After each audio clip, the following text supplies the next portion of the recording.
Hello and welcome back to another new edition of Windows on Current Affairs. And today, of course, we're going to be talking about the 53rd round of the Cairo International Book Fair, 54th rather, round of the Cairo International Book Fair. And of course, it's full of surprises, it's full of new activities as usual. Of course, there are themes for this round. And we have Jordan as the guest of honor as a country. We have Salah Jahin, the legendary poet, as the character for this year. And we have Kamil Kilani also as a writer, and many other activities that are going to be held during this 53rd round. And many books also are going to be released for people to be able to enjoy, and there are many publishing houses that are participating from all over the Arab countries, and lots of visitors. And that's why today we're going to embark over that very important annual event. And we're very delighted to be having with us Dr. Taha Ali, and he is a writer. Good evening, Dr. Taha. Good evening. First of all, let's talk about the 53rd round of the 54th round of the Cairo International Book Fair. How do you assess it? Of course, it's going to be open for the visitors, and people are going to flock from all over the governorates as usual. It's going to be crowded and jammed. What are the main attractions for this year? First of all, the 54th round of the International Book Fair, Cairo International Book Fairs, already has been inaugurated by His Excellency the Master Mustafa Madbouli, the Prime Minister of Egypt, yesterday. And today it was open for the public. It was a great chance to be open for over the world through their culture by their publishing houses. There are more than 1,074 publishing houses, and about 2/3 of them are Egyptians. I think it's a great occasion and a great opportunity to make interaction with all of those publishers. Today I attended the first day of this fair. I found a very huge people from all over the world, Egyptians and publishers from all around the world, not only the Arab countries. I found many seminars, from the lectures, talks between all of those visitors. It was great for all kinds of social people, social straits. I think it's good for all people to attend such events. And there is also the Salah Jahin is the year of personality, the person of this year. He is one of those people enriched the Egyptian cultural life through his poetry and his comic poetry also. He is a great writer in the Egyptian artistic life. He enriched the Egyptian artistic and the literature life. It's a great opportunity for the new generations to know more about personalities like Salah Jahin. There is also Kamil Kilani. He's a leading and pioneer writer and children writers, not in Egypt only, but all over the Arab world. He is the founder and establisher of the children Arab literature. So it's a good opportunity for the new generations to interact with their peers from the Arab world in such event. So it's very good. What are the main themes for this year? Of course, there are probably highlights for this year that is related to the things that we talked about. So what are the main themes? The main theme was it's on the name of Egypt. It's on the name of Egypt. Egypt is inspiring. It's not just a name of country. It's an inspiring experience in the Egyptian, the human civilizations from the many centuries before. So I think this year's all receptions, all panels, seminars held around the Cairo International Book Fair were related to the identity. It's not only the Egyptian identity, but all the national identity of all countries, those who are participating in this event. For example, Jordanians the as an honorary guest for the honored guest for the fair, presented their folklores, cultures, dances, and many traditions and habits from their cultures in Jordan. I think it was good to present your culture for the Egyptian populations and the other participants of this fair.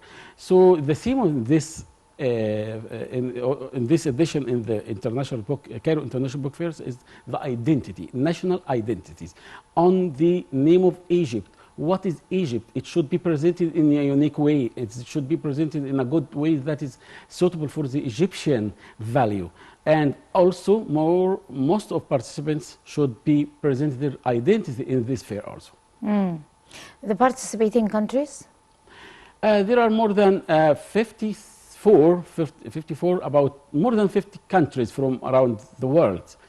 Most of them are heavily involved and heavily participated through their housing publishers and delegations, culture delegations, figures and great personalities from their countries to present their culture and to discuss many issues, political, cultural, and social also. So it's not Jordanian as a honored guest, but all of the Arab worlds and Arabs from Asia, Europe, and African also.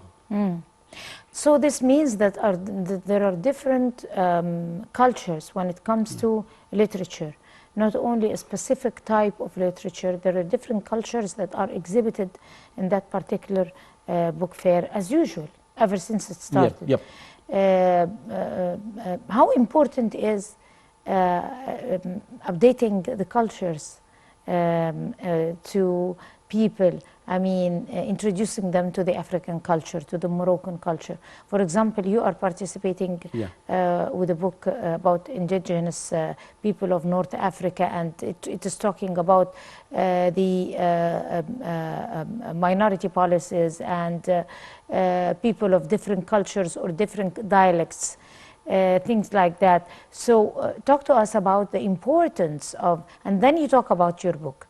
We need to talk about the importance of updating the latest about different cultures each year to citizens. Yes, it's very important question. My answer should be divided into two sections. First of all, the importance of cultural interaction and cultural diversity, how to interact between cultures from all over the world. It is one of the great and main functions of such fairs. The fairs all over the world, not in Egypt, it's a gathering for culture and diversity, and the collection from culture should be presented by their peoples from Jordan, from Asian countries, from African, Europeans, Latin Americans, and also from all over the world should be presented their cultures to make this is what we can, it's so called, it's human civilization and human culture. It is a result of the interaction between diversity of culture from around the globe. Such important event, Cairo International Book Fair, is a great occasion to present such interaction between cultures. The new generations are the main benefited from this event. The teenagers and young men participating in this event, I think they have a great opportunity to know more about the African culture, Latin American cultures, from Asia in general. This is the first section of the answers. It is related to the importance of the great and main function of such events. Second part of this question, my book is about Amazigh culture movement in the in Morocco, and as a model for the as a model of identity group in North Africa. I studied in this book the identity politics and the Moroccan model of dealing with the minorities and dealing with the identity politics, and how to contain and to continue the problem of diversity between Arab and non-Arab peoples of Morocco. This was my study in this book, and I presented this year in the this edition of Cairo International Book Fairs. I concluded many results. First of all, that the Moroccan experience. Before we get into the results and the Moroccan experience, which we are very interested in knowing about in detail, of course, we need to ask you, why in particular did you choose Morocco? Is it because of the history of the Amazighian people there, and the identity politics of or the identity policy of Moroccans have succeeded in sorting out the problems of the people of North Africa? Why in particular Morocco? It was Morocco in particular because it's a very unique and successful experiments in dealing with the minorities and the diversity in national integration. From the coming of His Highness King Mohammed V, and he took many policies to contain the problem of Amazigh in the Moroccan society.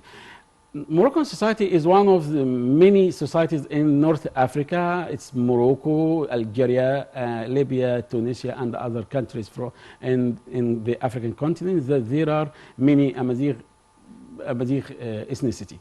So there are different experience in dealing with Amazigh.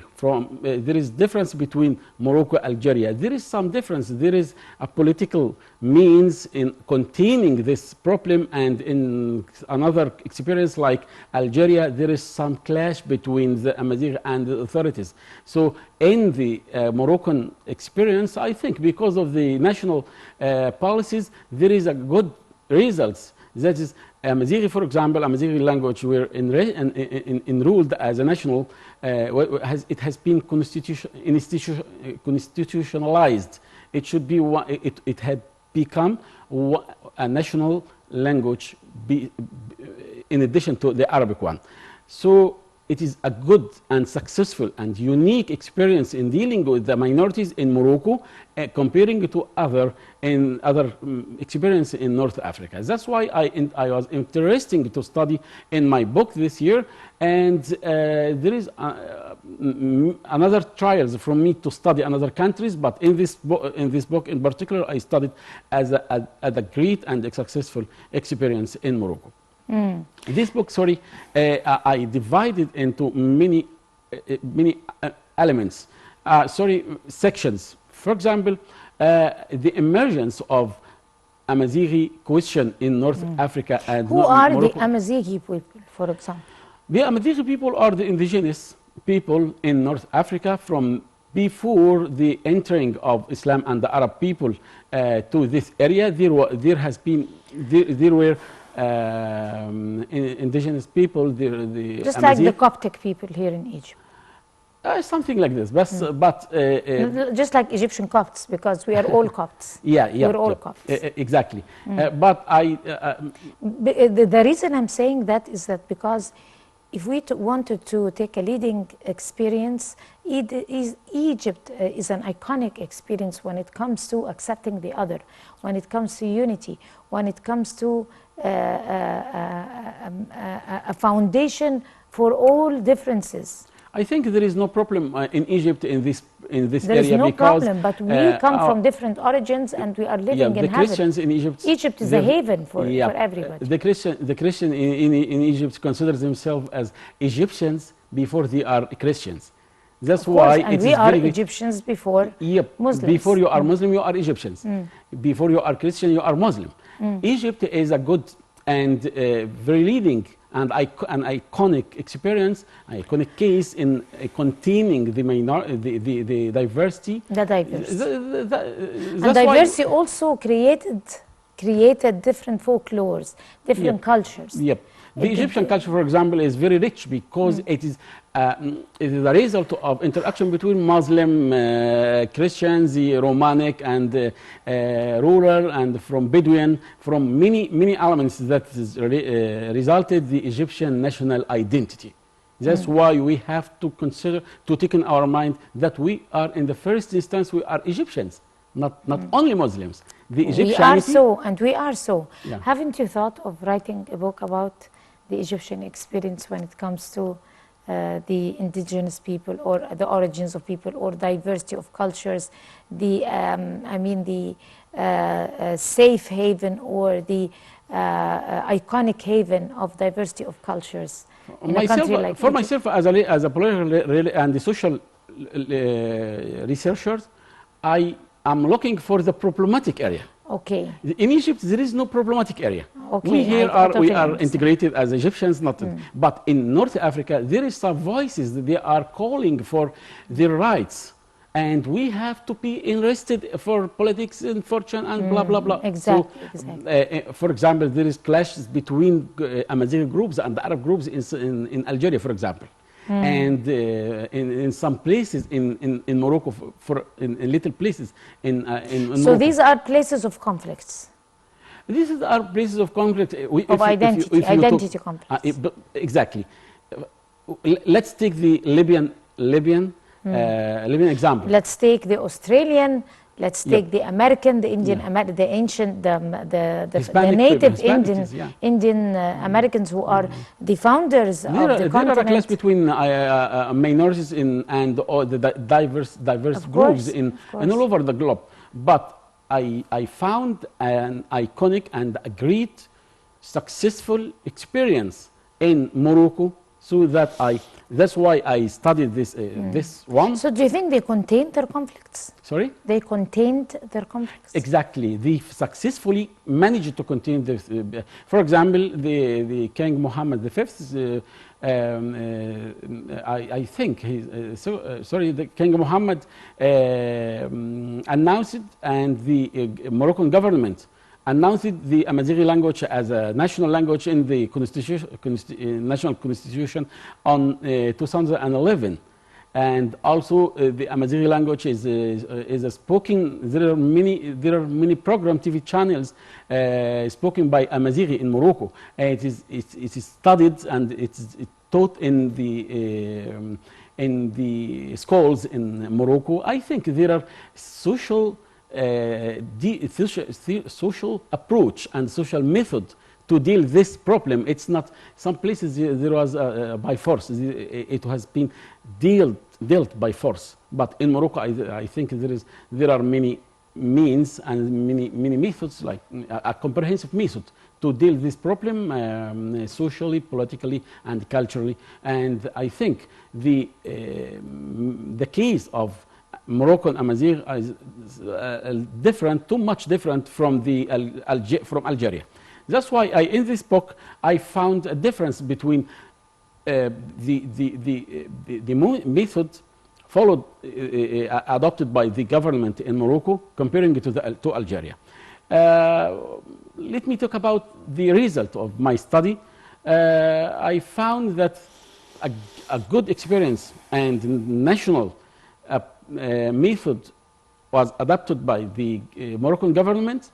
We have to focus on their social and economic demands. There are underdeveloped area in several countries, like Reef, the areas of Reef in Morocco. There are several underdeveloped areas. It should be kept in the government consideration in the development programs. I think in the recent years the Moroccan government became increasingly interested in these problems, and also I called the governments in these countries, not only in Morocco. there should be an governmental apparatus and governmental organizations and or agency to be interested to be in specialized in national identity. This supposed organizations, something like the National Council for Women in Egypt, National Council for Youth, for example. There should be a National Council for identity. For identity. It's concerning with all issues that are related to the identity to be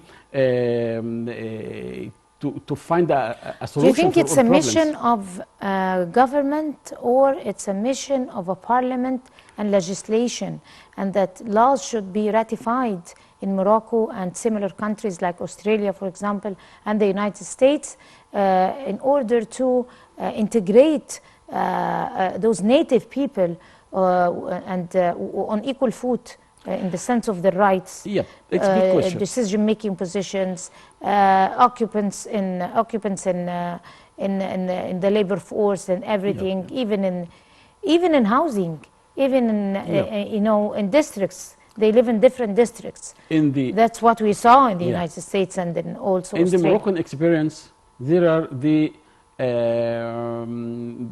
Royal Institution for the Amadighi culture. It's a good experience. It has been established, I think, in 2001 by an initiative from the king, and it was a good institution to study and to find all solutions for the problems related to the Amadighi culture and their politics.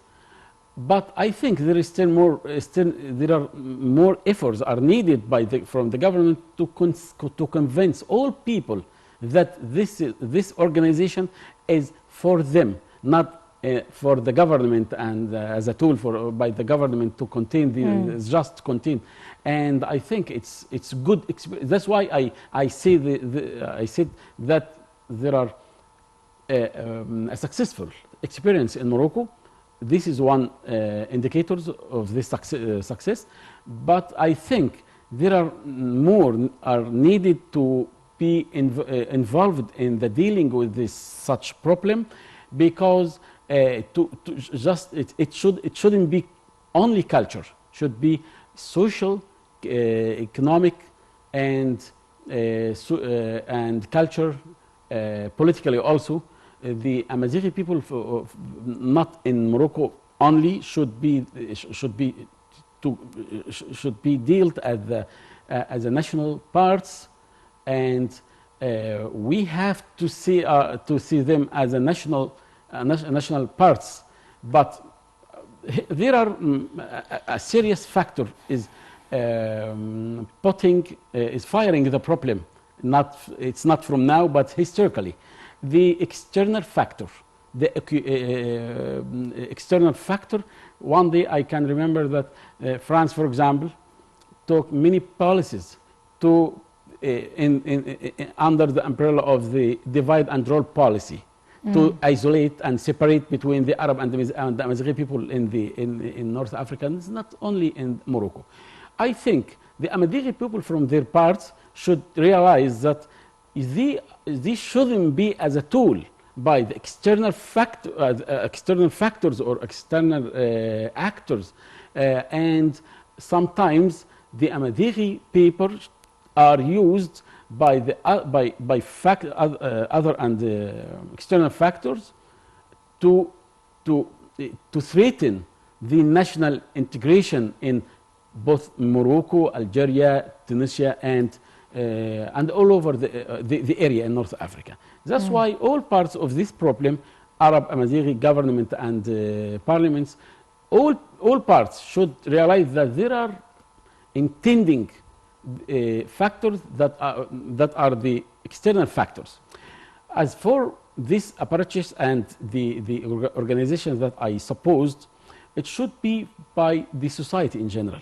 It's not. It should be launched by the governments and hosted and ratified by the governments, and it should be supported by all actors in society, NGOs, political parties, and like the national dialogue here. They should form something or an entity like the national dialogue that is collecting all the political forces, all the people from civil society, and yes, different intellectuals, in order to be legitimized. In order to form a unified culture that would bring together all the all types of citizens. In this mainstream, I think that the national umbrella and national state should be the umbrella of all kinds of all peoples, all of the people.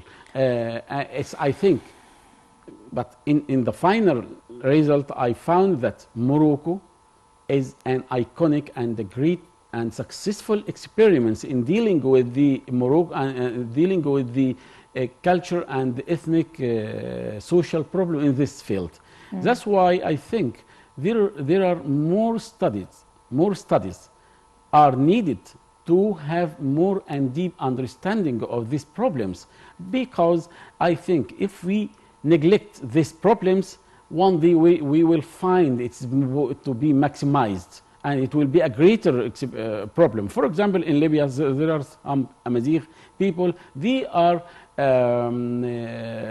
calling for and demanding for self-determination.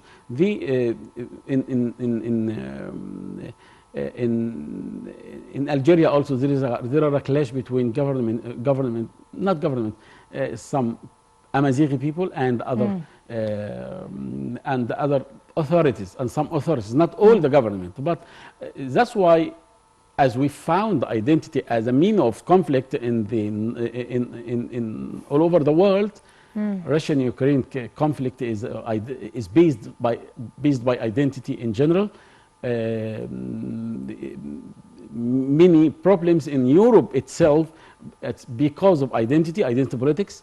Identity problems in Germany and France, identity politics are firing all over the world. That's why we here have to put more focus on the identity politics in our area, in order not to receive conflict like those who are in Europe.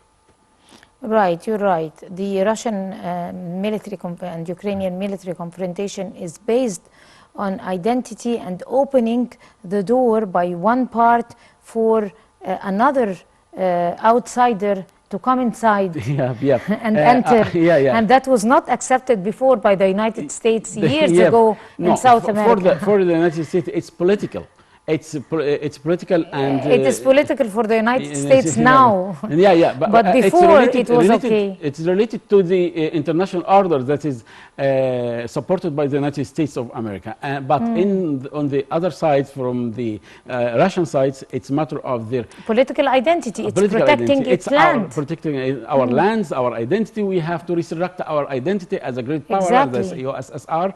And for the Europeans themselves, they are defending their European and liberal and Western identity, and they are defending for the globalization as a Western backed model. So they are badly used by the United States, unfortunately. But in general, we have to say that political identities problematic. It is a problematic all over the world. Here in our part of the world, we have to pay more attention to identity politics in order to receive a conflictation. And President Abdel Fattah Sisi, though that we are not suffering from the same thing here, of course, there is political and the Egyptian model, social stability and everything, but President Abdel Fattah Sisi have noted earlier in the past few weeks about the interference of other countries. I remember the call of President Abdel Fattah Sisi. The rejection of we reject the external intervention in our. But for any other country, he was not talking about any country. It's our slogan. It's our slogan. And that is what Russia is doing. President Abdel Fattah Sisi said one day that is this year, I think 2022, is the year of the Egyptian identity. Of course. So the Egyptian identity should be protected by all over our society. It's not matter of the government. It's not matter of so it's matter of all parts of the society. It's our national affairs. It's our Yeah. political affairs. It should Nobody be else protected. is supposed to interfere. Yeah, the organization entity I call for is one of the main function of this matter is to defend our national identity against all kinds of foreign values are coming to us from social media, from satellites. Exactly. But the thing is that years before, the same problem happened in the United States and I guess some country in South America needed to do the same thing, and there was great rejection by United States because of that. But it was by they force. were in the same very situation of Russia. It was. They did not accept it. Because I think it's double standards in the American politics. Right. I think it was one of the problem in the American politics around toward the world is double standards. I mean, things should be. I mean, things should be even.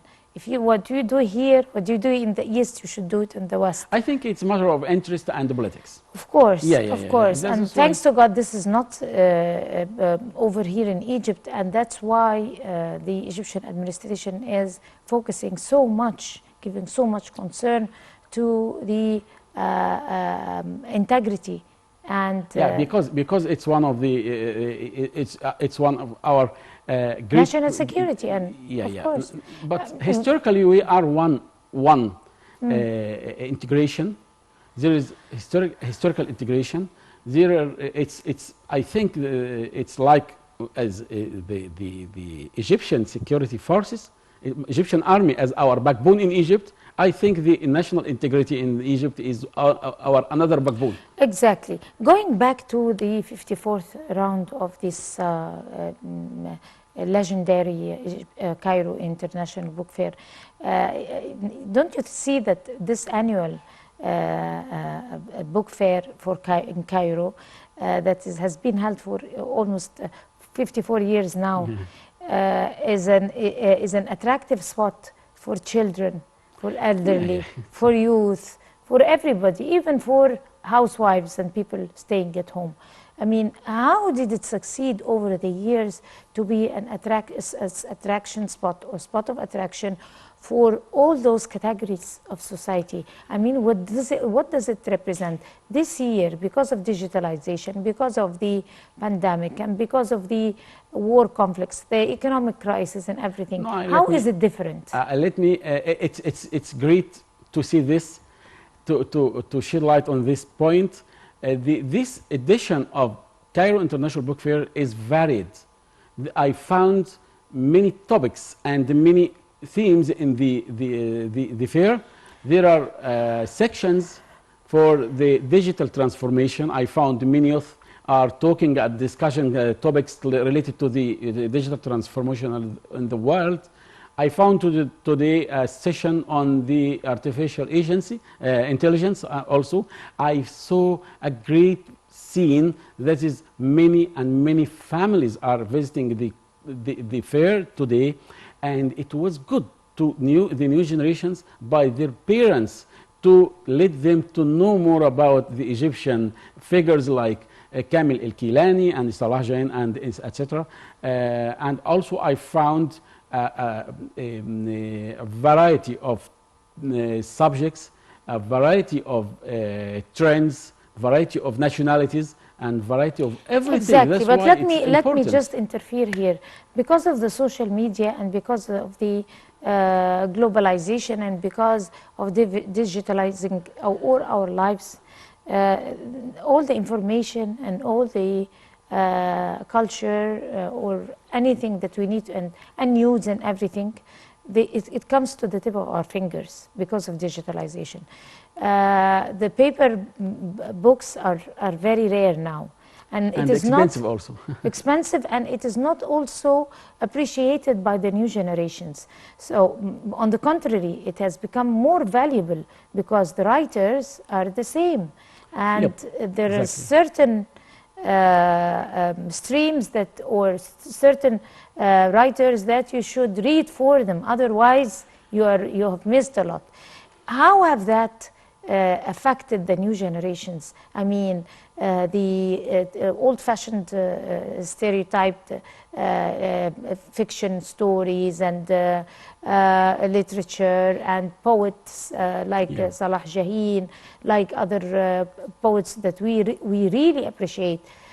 Probably the turnout for the book fair is not like before. I mean, it Let won't me be say crowded. that today, during my participation in this, my visiting to the fair today, I found a great experience.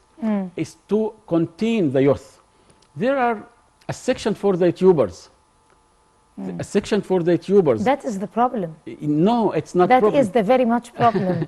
I The think- bloggers and the tubers, because the content is nonsense. I think to attract the new generations to visit the fair, even for the YouTubers only, I think it's you success to attract the young people to see what about the books.